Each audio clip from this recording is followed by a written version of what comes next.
সন্ধ্যার প্রতিটি কোণায় না বলা কিছু কথা, পুরাতন জিনিসকে নতুন করে তোলা। আসসালামু আলাইকুম, কেমন আছেন সবাই? আশা করি যে যেখানে আছেন আল্লাহর রহমতে অনেক ভালো আছেন। আলহামদুলিল্লাহ, আমরাও কিন্তু অনেক ভালো আছি। তো এই তো কিছু বক্স ছিল, যেগুলো বক্স আমি বস্তাতে রাখছিলাম, তো সেই বক্সগুলোকে দেখে অনেক ধুলা পড়ছে, তো ভাবলাম সেগুলো একটু মুছে নিই। মুছে নেওয়ার পরে এই বক্সগুলোকে আমি গুছায় রাখবো। সন্ধ্যার টাইমে ওইভাবে কোনো কিছু কাজ কাম থাকে না, রান্নাবাড়িও থাকে না ওইভাবে। তো ভাবলাম বসে বসে দেখি হঠাৎ করে বস্তার দিকে চোখ পড়লো, যে এই বস্তাতে আমি অনেকগুলো বক্স রাখছিলাম, যেগুলোকে কাজের জন্য আর কি বের করা হয়নি, গুছানোও হয়নি। আগে গুছায় রাখছিলাম, একটু সমস্যা ছিল যার কারণে আমি বস্তাতে রাখছিলাম আর কি।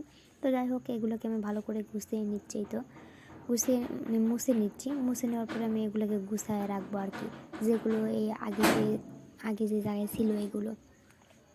তো যে সবগুলো বক্সে আমি গুছায় নেব। এটা হয়তো প্লাস্টিকের বক্স আপনাদের কাছে মনে হতে পারে, আসলে আমার কাছে আমার সংসারের প্রত্যেকটা জিনিসই অনেক অনেক দামি।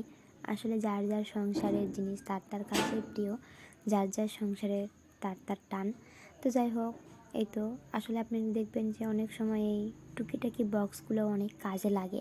হয়তো বা আপনি কোনো কিছু ফ্রিজে রাখতে চাচ্ছেন হাতের কাছে, তখন আপনার কাছে বক্স না, এই বক্সগুলোই কিন্তু আপনার রাখতে অনেক কিছু রাখা যায়, অনেক কিছু রাখতেও সাহায্য করে। সব সময় তো সব কিছু আর লাগে না। তো এই বক্সগুলো আমার সব সময় লাগে না, এগুলো আমি উঠায় রাখি যখন কোনো কিছু হয়, বা ধরেন কোনো বাড়িতে কোনো অনুষ্ঠান হলো, আত্মীয় স্বজন আসলো, তাদেরকে হয়তো বা তরকারি ভাত এগুলো দিতে হয়, তার জন্য অনেক সময় কিন্তু এগুলো লাগে। তো সব কিছুই কিন্তু লাগে, আবার সব কিছু লাগে না, এরকম কোনো না। সংসার জীবনে কিন্তু বহুত কিছু লাগে। আমার সংসারে টুকিটাকি যা কিছু আছে এতে আমি আলহামদুলিল্লাহ। হয়তো আমার সংসারে দামি দামি জিনিস নাই, দামি দামি ফার্নিচার নেই, যা কিছু আছে যেভাবে আছে তাতে আমি লাখো লাখো শুকরিয়া আদায় করি আল্লাহর কাছে।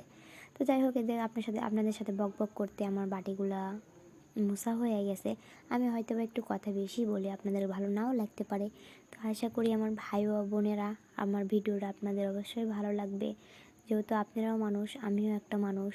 আপনাদের জন্য একটু কষ্ট করে ভিডিওটা করি। প্লিজ আমার ভিডিওতে একটা লাইক, কমেন্ট এবং আমার চ্যানেলটা সাবস্ক্রাইব করে দেবেন।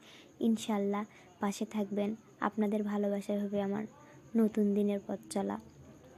তো এই তো আমি বাটিগুলোকে রেখে দিব, তার জন্য আমি উপরে উঠতেছি, খাটের উপরে উঠে গেলাম। যাওয়ার পরে আগে থেকে কিছু বাটি ছিল, ওখানে এই বাটিগুলো রাখছিলাম আর কি। যদি বা হয়তো বা ওখানে রাখলে আপনাদের জানি না ভালো লাগে কি লাগে না, এখন ওইরকমভাবে রাখার মতো সিস্টেম নাই, তাই এভাবেই রাখতে হয়। আর কি করার, আমি জানি না আপনাদের কাছে কেমন লাগছে বা খারাপ লাগছে নাকি। যদি খারাপ লাগে তার জন্য আমি ক্ষমা চাচ্ছি, আর যদি ভালো লাগে তাহলে তো অবশ্যই ভালো লাগছে। তো যাই হোক, এই যে সবগুলো বাটিগুলো গুছিয়ে নিচ্ছে, এই যে দেখতেছি কোথায় কোন জিনিসটা রাখলে ভালো লাগবে আর কি। আমার কাছে কেন জানি গোছানো জিনিসগুলো বেশি ভালো লাগে, এলোমেলো হয়ে থাকলে ভালো লাগে না। তো যাই হোক, এই যে গুছিয়ে রাখলাম, যেহেতু এখন ওইভাবে কোনো কাজ নেই। ছোটো মেয়েটাও আল্লাহর রহমতে ঘুমিয়ে গেছে, ইদানিং দেখি তাড়াতাড়ি ঘুমিয়ে যায়, ছেলেটাও ঘুমিয়ে গেছে। তো ভাবলাম কি করব, তখন এই কাজগুলো করে নিই আর কি।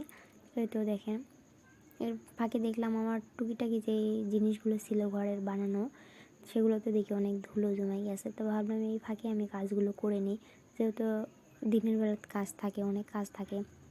আর এখন একটু কাজের চাপটা বেশি আছে, যেহেতু এখন ধানের সিজন, ধানের কাজ।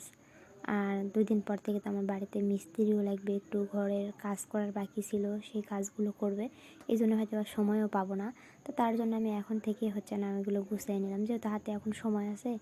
তো আপনি যখনই সময় পাবেন আপনি চেষ্টা করবেন আপনি নিজের ঘরটাকে গুছিয়ে রাখার, দেখবেন আপনার কাছেও ভালো লাগবে, ঘরটাও দেখতে সুন্দর লাগবে, মাশাল্লাহ। তাই আমার টুকিটাকি জিনিসগুলো আমি গুছিয়ে নিচ্ছি, এই যে অনেক ধুলো জমে গেছে, এগুলোকে একটু পরিষ্কার করে নিই, পরিষ্কার থাকলে ভালো লাগে।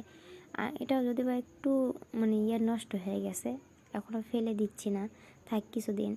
এটা কেমন লাগতেছে আপনাদের কাছে কমেন্টটা জানাবেন। এই সব কিছু কিন্তু আমার নিজের হাতে বানানো, যদিও বা অত ভালো মতো আমি পারি না, যতটুকু পারি তাতে আলহামদুলিল্লাহ।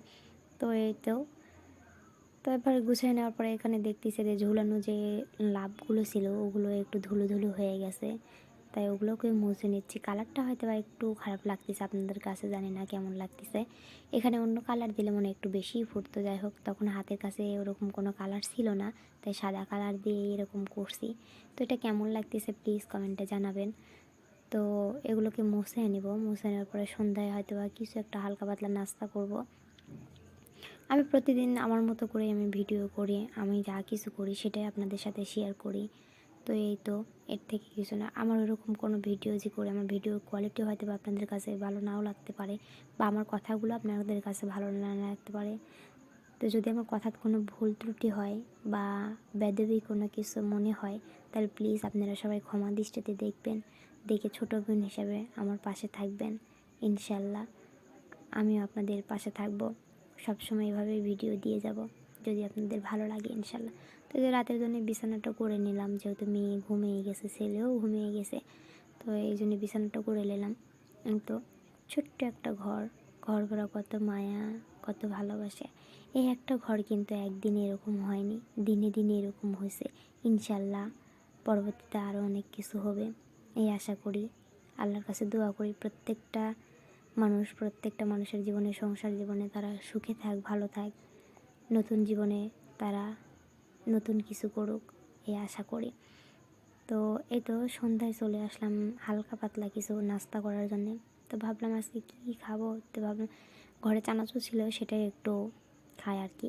তাই তো আমার চানাচুর, ঝাল ঝাল চানাচুর। তো যদি আপনারা খেতে চান তা অবশ্যই চলে আসেন আমার বাড়িতে। তো সবাই ভালো থাকবেন, সুস্থ থাকবেন, সবার জন্য সবসময় দোয়া করি।